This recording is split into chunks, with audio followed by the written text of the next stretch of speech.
Welcome to my MK tech YouTube channel. So friends, आज हम boiler की classification के बारे में जानते हैं। बॉयलर की क्लासिफिकेशन कैसे किया जाता है। सो स्टार्ट करते हैं। स्टार्ट करने से पहले वीडियो को आप चैनल पे नए हैं तो सब्सक्राइब कर दीजिए, बेल आइकन को दबा दीजिए ताकि मेरे वीडियो के नोटिफिकेशन आपको पहुंचता रहे। तो बॉयलर की क्लासिफिकेशन कई तरीके से किया जाता है, हम एक एक करके देखते हैं। सर्कुलेशन मेथड के बेसिस पे अगर बॉयलर को देखा जाए तो बॉयलर दो तरह के होते हैं: forced circulation boiler, natural circulation boiler. Working pressure के बेसिस पे देखा जाए तो बॉयलर दो तरह के होते हैं: low pressure boiler, high pressure boiler. Fuel source use के बेसिस पे बॉयलर का क्लासिफिकेशन तीन तरह से किया जाता है: gas fired boiler, oil fired boiler, solid fuel fire boiler. Fabrication method के बेसिस पे बॉयलर्स को दो तरह के भागों में डिवाइड किया गया है: packaged boiler, site assembled boiler. Boiler tube के पैसेज के बेसिस पे बॉयलर दो प्रकार के होते हैं: fire tube boiler, water tube boiler. Boiler axis के बेसिस पे बॉयलर तीन प्रकार के होते हैं: हॉरिजॉन्टल बॉयलर, वर्टिकल बॉयलर और इंक्लाइंड बॉयलर। अब हम एक एक बॉयलर को थोड़ा थोड़ा देखते हैं। तो सबसे पहला है बेस्ड ऑन सर्कुलेशन मेथड। तो दो प्रकार के मैंने बताया था, इसमें है forced circulation boiler, natural circulation boiler. Forced circulation boiler कैसे काम करता है? इसमें इस बॉयलर में एक सर्कुलेट बॉयलर में वाटर को सर्कुलेट करने के लिए एक पंप का यूज किया जाता है। जैसे हम इस फिगर के माध्यम से समझते हैं।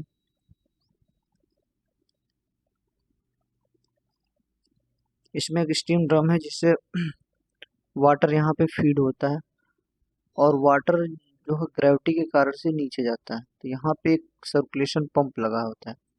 ये पंप क्या करता है? वाटर को फिर से फीड कराता है बॉयलर में, बॉयलर के ट्यूब से ये होते हुए वाटर फिर ये बाहर जाता है और ये फ्लू गैसेस, जो हॉट फ्लू गैस से यहाँ से ऊपर जाती हैं, जिससे के थ्रू ये वाटर जो है स्टीम में कन्वर्ट होता है। कन्वर्ट होने के बाद से ये स्टीम ड्रम में चला जाता है। स्टीम ड्रम में से होते हुए स्टीम आउट हो जाता है, बाहर हो जाता है। इस तरह से हमारा फोर्स्ड सर्कुलेशन बॉयलर काम करता है। दूसरा है natural circulation boiler. Natural circulation boiler में क्या होता है? स्टीम ड्रम में वाटर फीड होता है यहाँ से, तो वाटर ग्रेविटी के कारण से नीचे जाता है और यहाँ से सीधे इस ट्यूब में जाता है। ट्यूब में यहाँ हॉट ट्यूब में वाटर जाता है और हॉट फ्लू गैसेस यहाँ से पास होते हैं, जिसके कारण से वाटर जो है स्टीम में कन्वर्ट होना ट्यूब में स्टार्ट होता है। तो डेंसिटी के कारण से स्टीम जो है ऊपर हेडर के थ्रू होते हुए ऊपर स्टीम ड्रम में जाता है और स्टीम ड्रम में जाता है और जो सेचुरेटेड स्टीम होता है वो बाहर निकल जाता है। और इसमें अगर पानी के कंटेंट होते हैं तो फिर वाटर कंटेंट होते हैं तो फिर इसी ड्रम में आ जाते हैं। इस तरह से नेचुरल सर्कुलेशन मेथड होता है। और इसके एग्जांपल्स देखा जाए तो Lancashire boiler, Babcock, Wilcox boiler and Cochran boiler. और बेस्ड ऑन वर्किंग प्रेशर के बेसिस पे देखा जाए तो बॉयलर दो प्रकार के होते हैं: low pressure boiler, high pressure boiler. Low pressure boiler वो बॉयलर होते हैं जो 80 बार से नीचे पे काम करते हैं और हाई प्रेशर बॉयलर वो होते हैं जो 80 बार के ऊपर काम करते हैं। High pressure boiler generally electricity generate के लिए किया जाता है। लो प्रेशर बॉयलर्स का एग्जांपल अगर देखा जाए तो कॉर्निश है, लंकाशायर एंड कोकरन बॉयलर। और हाई प्रेशर बॉयलर का एग्जांपल देखा जाए तो Babcock, Wilcox boiler, Benson and Lamont boiler. और आगे देखते हैं based on natural fuel source use. Fuel source use के बेसिस पे अगर बॉयलर का क्लासिफिकेशन देखा जाए तो तीन प्रकार से किया गया: gas fired boiler, oil fired boiler, solid fuel fired boiler. Gas fired boiler क्या होता है? इसमें इसमें वाटर को हीट देने के लिए हम गैस का यूज करते हैं। गैस को एक फ्यूल के रूप में यूज करते हैं। तो इसका एग्जांपल है fire tube boiler. Oil fired boiler में क्या होता है?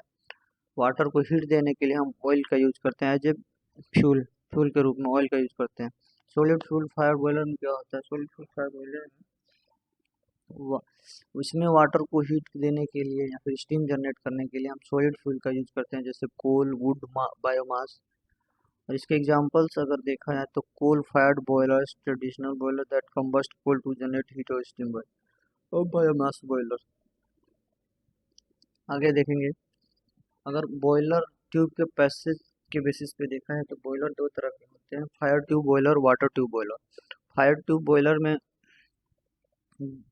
बॉयलर के अंदर फायर ट्यूब बॉयलर में क्या होता है, फायर ट्यूब बॉयलर में ट्यूब के अंदर हॉट गैसेस फ्लो होते हैं और बाहर उनके सराउंडिंग में वाटर्स होते हैं।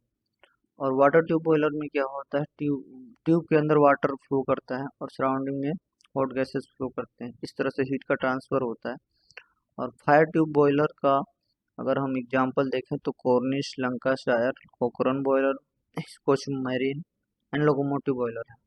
और वाटर ट्यूब बॉयलर का अगर एग्जांपल देखा जाए तो Babcock, Wilcox boiler, the Stirling boiler, Lamont boiler, Loeffler boiler. तो इस तरह से बॉयलर के ट्यूब के पैसेज के ऊपर क्लासिफिकेशन किया गया है। अब हम देखते हैं नेक्स्ट, बॉयलर एक्सिस के बेसिस पे बॉयलर को किस तरह से क्लासिफाई किया गया। तो फर्स्ट है इसमें हमारा हॉरिजॉन्टल बॉयलर। ये horizontal boiler is a type of boiler where the axis of the main shell is horizontal, यानी कि अगर बॉयलर का जो मेन सेल है हॉरिजॉन्टल एक्सिस में है तो उसको हम लोग हॉरिजॉन्टल बॉयलर कहेंगे। और इसका एग्जांपल्स हैं Lancashire boilers, Babcock boilers, Wilcox boilers और लोकोमोटिव बॉयलर्स।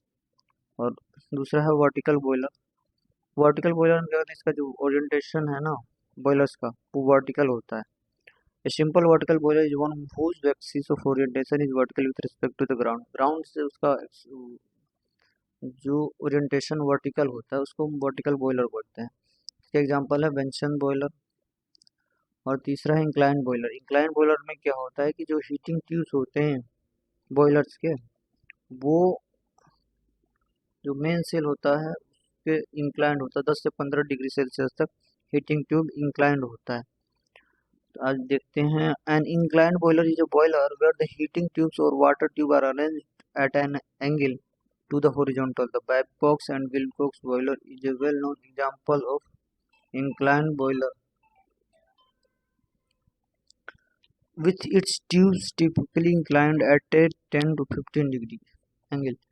तो जो हीटिंग ट्यूब होते हैं वो 10 से 15 डिग्री सेल्सियस तक इंक्लाइन होते हैं, जिसे हम इंक्लाइंड बॉयलर कहते हैं। तो इसका जो एग्जांपल है Babcock and Wilcox boilers. Thank you for watching this video. Please subscribe my channel to get more updated about technical knowledge.